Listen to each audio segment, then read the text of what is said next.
A man is in custody after leading Brooklyn Center police and other agencies on a wild chase Thursday night and then allegedly carjacking another vehicle. Reporter Sonia Goins has more of the dramatic details.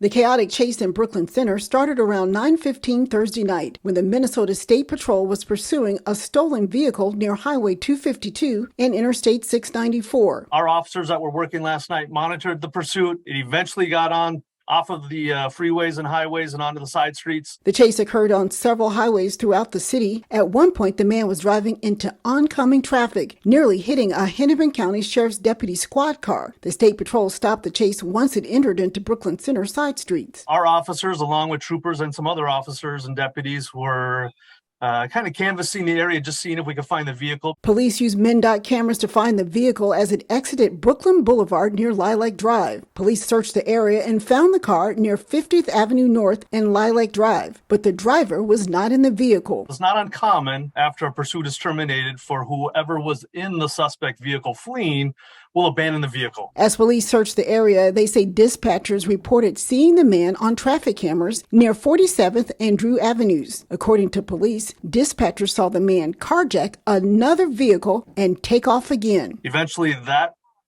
carjacked vehicle got hung up in a snowbank in the 3500 block of 47th, and that's where there was a short standoff in that the suspect refused to get out of the car. Police say an officer fired two 40-millimeter foam rounds into the driver's side window, and the man surrendered. Brooklyn Center police say an object that looked like a firearm was found in the back of the carjacked vehicle, but it wasn't actually a gun. Meanwhile, they say no one was hurt during the chase. In Brooklyn Center, Sonia Goins, CCX News.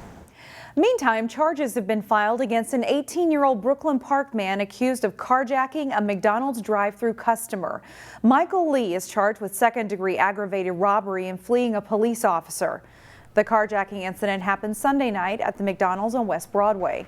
According to the criminal complaint, the victim told police he thought the suspect had a gun when the man pointed an object at him through his coat pocket.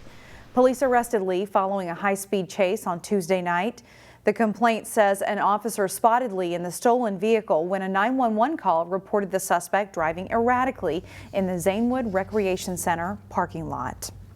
Several claims in former Brooklyn Center Police Chief Tim Gannon's lawsuit against the city have been dismissed. However, a judge ruled Thursday that a claim that the city violated Gannon's due process rights may go forward.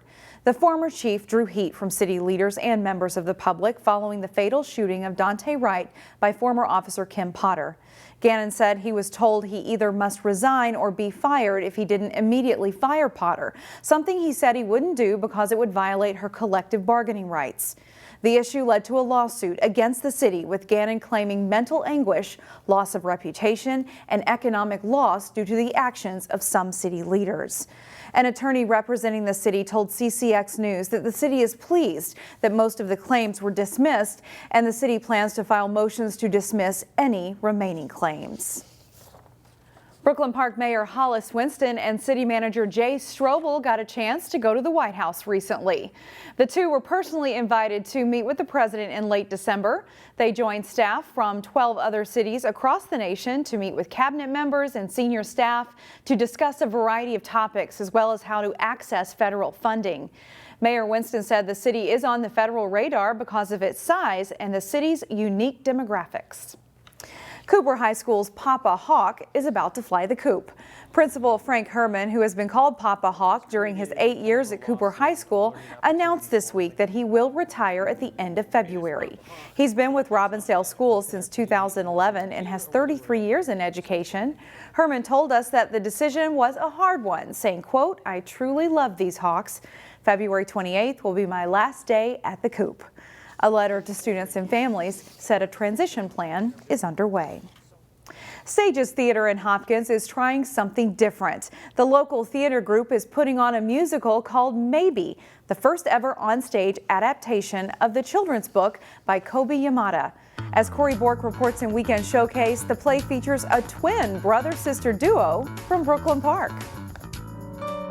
My name is Cadence Q and I play Birdie. I'm Carter Koo, and I play Quills and Posse. Cadence and Carter Koo are Maple Grove Middle School students who enjoy dance, a joy shared by their mom, We found this place called House of Dance, and we love that place. It's like family, basically. The twins' dance instructor also works at Stages and encouraged them to give acting a try. It was a different experience, but it was really fun. I love to sing and dance, so like theater is like the best, and being on stage just makes you feel better about yourself and makes you feel more confident in like school and stuff. Cadence got her start at Stages last summer as part of the cast for The Little Mermaid Jr. Carter, meanwhile, is making his debut. The siblings say they are excited to be on stage together.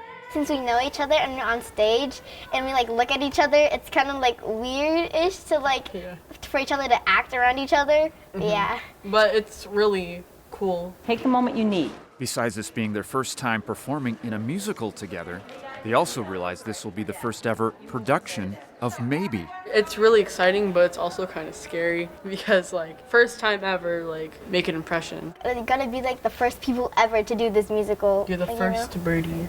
And like he's the first Quills, and like everybody's like the first cast, you know? The fact that we pigs cannot fly. So what is the lesson from this original musical? There's endless possibility. Endless potential in everyone and you. Yeah. Anything is possible. For Weekend Showcase, Come see Maybe at Stages Theater Company. Corey Bork, CCX News.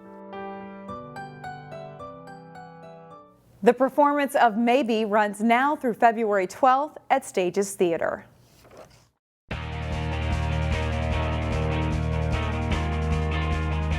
Maple Grove sits atop the Northwest Suburban Conference standings in boys hockey.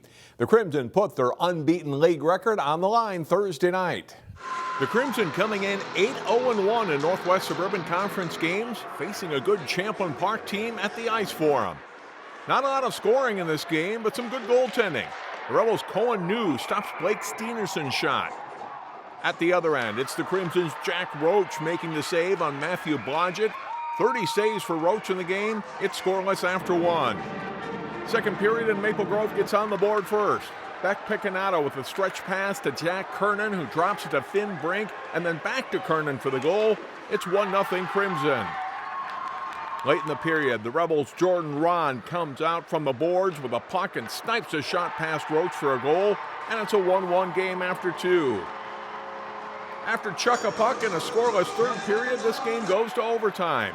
Great passing here by the Rebels. Evan Williams to Ron, to a wide-open Trevor Aberwald, who buries it, and the celebration is on. Champlin Park scores a big win at home. They knock off third-ranked Maple Grove 2-1 in overtime. Also in boys hockey Thursday, IMAC conference rivals Breck and Providence Academy faced off in Plymouth. Jason Malillo has the highlights. It's Providence Academy hosting Breck in boys hockey. Less than 30 seconds in the first period, Johnny Hendrickson snipes a shot top corner. It's a shorthanded goal and the Lions lead 1-0. Second period, Hendrickson breaks in and scores again, 2-0 Providence. The senior not done yet. He takes the pass from Lewis Wemmen and snaps a shot under the crossbar. It's a natural hat trick for Hendrickson. Hendrickson returns the favor in the third period. Beautiful saucer pass for Wemmen, and he finishes. Providence goes on to win 5-1. Jason Malillo, CCX Sports. In boys basketball, Anoka and Champlin Park have both had their ups and downs this season. Those two tipped off in Northwest Suburban Conference play Thursday. The Rebels shooting for their fourth conference win of the season in this matchup with the rival Tornadoes. Anoka misses a steal attempt on the inbound pass, and it leaves Molly Kamara in to go alone with a finish and a one-handed flush. It's an early Champlin Park lead. The Rebels force a turnover. Javon Quiros with a steal, and he lobs a pass ahead to Tanner Hansen for the layup. It's 15-7 Champlin Park. Anoka's Dre Ellis with the assist on the big dunk by Reagan Reeder brings Anoka back to within a point. Reeder finishes the night with 20 points. Another steal for the Rebels. Mason Thielke will take it all the way for a layup. Champlin Park leads 35-31 at halftime. But the Tornadoes come out strong to start the second half. Donald Praw with a steal and layup. A dozen points in the night for Praw. Anoka leads by 4. Peyton Padani had a big game. His three-pointer extends Anoka's lead to 9 points. Padani finishes with 16. Luke Graff has been the Rebels' top scorer this season. He knocks down a 3-ball from the wing, but it's not enough on this night. Perdani drops the pass back to Trey Borchers for 2.